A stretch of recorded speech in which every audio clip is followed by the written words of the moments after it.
Should I put my personal residence into an LLC?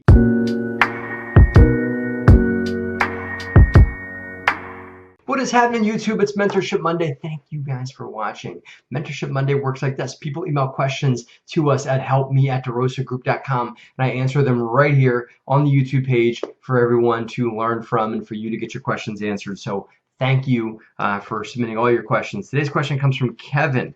And Kevin's got an interesting question. This is something I don't know if I've ever been asked. I've thought about this question for my own stuff, but it's not something that anybody's ever sent in or that I've had real conversations about. So let's see what we got here.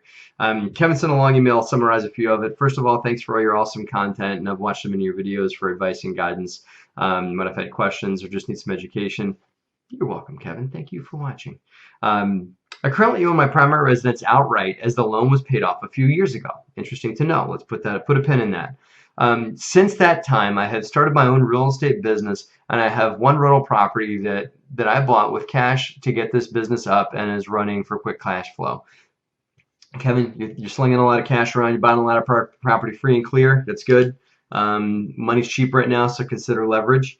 I used cash for this first property because it was a good deal and not too expensive. Plus, I had rented out for only 2 weeks, so the deal worked out really well. But now I'm looking to acquire another property or more. Okay. If I find a property at the right price, I could do another cash transaction, but I would really prefer to get financing so I don't reduce my cash reserves any further. That's kind of what I was saying. I started this business earlier a year ago to finance. I started the business earlier this year, so financing is a challenge since I don't have 2 years of income as desired by corroborating lending institutions. But you can work around that, but put a pin in that too. We'll talk about it. I have not exhausted all of the lending possibilities, but right now I'm still investigating options, including possibly leveraging my personal residence as part of this equation, which is where I have the real question that I have to resolve. Should I sell or rent my home? Interesting.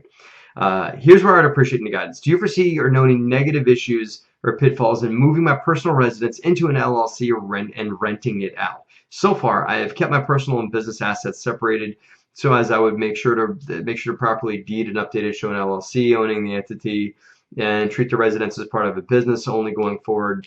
Yeah. Okay. Are you ever any issues in converting a personal residence into an LLC and having been part of my real assets? Okay. Here's a couple thoughts. Number one, you're putting money's cheap, meaning you can get money in the range, even if it's a non-recourse thing where you don't have to have a bunch of income to prove, they call it an asset-based loan. You can get an asset-based loan in the realm of like 7 to 8%. For a rental property. Now you gotta have good credit. You gotta have a good asset. You gotta own it like you do free and clear, and they're not gonna give you like 80% loan to value. You maybe get like 60, 70% loan to value. Let's see, try guaranteed rate, try Lima One Capital, guaranteed rate. These are just ones off the top of my head. If you guys know other ones that are watching this, drop them in the comment bar down below. And because there's a lot of asset-based lenders out there. Okay, so that's the first thing, Kevin. Don't worry about you not having a job or regular income. You can take care of that. Okay. The next thing that I said, put a pin in. Oh, the fact that you own the residence free and clear is a big thing, because there's people watching this right now, and this is for them. Maybe not so much you, Kevin, but that maybe own their residence and have a mortgage on it, because not everybody's so lucky as to own their home free and clear.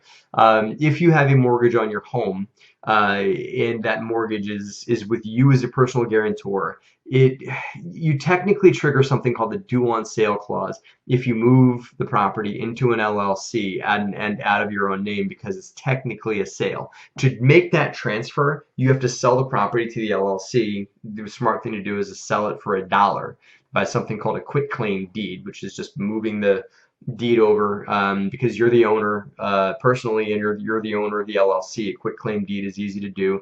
Costs you a couple $100. Local attorney can do it, or if you can figure out how to do it, you can do it on your own. Just go down to the county courthouse and they can help you move it over. That said, if you're doing that and there's a mortgage on the property, the mortgage company could find out that you moved the property into an LLC. Yes, you're still the personal guarantor. There are people that do things called subject to sales purchases, where they do this kind of thing all the time, and it doesn't trigger the due on sale clause. I would sleep better at night knowing that the mortgage company can't come and begin the foreclosure process on the property because it's no longer held in the name of the person that's guaranteeing the mortgage. That's just me. But this whole due on sale thing can come up, and moving properties into an LLC out of your own name, which is why when I tell people to do this, I recommend, yes, do the quitclaim deed, move it into the LLC, but in 3 to 6 months, refinance it, get it out of get that mortgage with a personal guarantee off of the property. Now, that's a side conversation, but we're talking about doing LLCs and transfers and stuff like that, so we should address it. For you, Kevin, it sounds like you're just trying to unlock capital on the property, and so I don't think that you necessarily need to move it in an LLC. If you're just going to put a mortgage on the property and take cash out and continue to live there, you do not need to put it in an LLC. If you're going to move out and lease the property and you don't have a mortgage on it, this is simple. Just you may not have heard of a quitclaim deed. It's QUITCLAIM. That's all one word, quitclaim deed. And so all you got to do is do a quitclaim deed to move it into the LLC, and then you can lease it out. And consider, if you've got a couple of properties under one LLC, consider getting, this is for Kevin, consider getting a blanket mortgage or a home equity line from a local small community bank, like not Wells Fargo, Wachovia. I'm sorry, not Wachovia's out of business. I'm dating myself. Not Wells Fargo or Bank of America, one of those big banks, a small community bank that has branches right around the property. They'll give you probably an equity line on the investments that you have. And you can use the money when you need it, not when you don't. It's low cost of money. So that's it, Kevin. Good luck. The other side of it that you didn't go into here is about putting properties into an LLC and continuing to live there. I want to address that because that's what the title of the video was. So I don't see a benefit to doing that. The only thing, and I've heard of like uber rich people doing it, and the reason they do that is because they're detaching themselves from owning anything. And so if they get sued, like I've seen doctors do this and stuff like that, they don't own anything. Everything's either in their wife's name or in LLC's name. And the reason they're doing that is if they get sued, then there's nothing that's attached to them. It's all through entities that they own or things that it's hard to trace them to if they own them through Nevada-based LLCs and Delaware LLCs or trusts or something like that. They can distance themselves from their assets. That is the one time that I've heard people putting their home into an LLC is when they want to distance themselves from the asset. Okay, there is no tax advantage that I know of.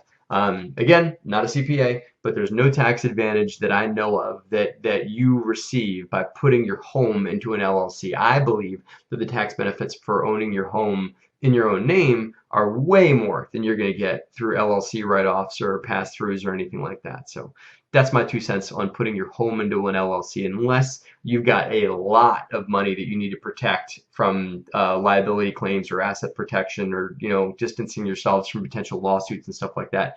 That's the only time I've even heard of people doing the LLC thing. So anyway, this is a long one. Hope you guys enjoyed this. Hope you guys enjoyed this Mentorship Monday. Remember, check us out at DeRosaGroup.com. We just updated that website, so go to DeRosaGroup.com and check out that. You can pick up my book there. You can pick up all kinds of other cool stuff, including interesting things we have in the pipeline as a company. So do that. Go to DeRosaGroup.com and always email your questions to help me at DeRosaGroup.com, and I'll answer them right here on the channel. Thank you guys for watching. Thank you, Kevin. Awesome question. Great conversation today. Have a great and profitable week, guys.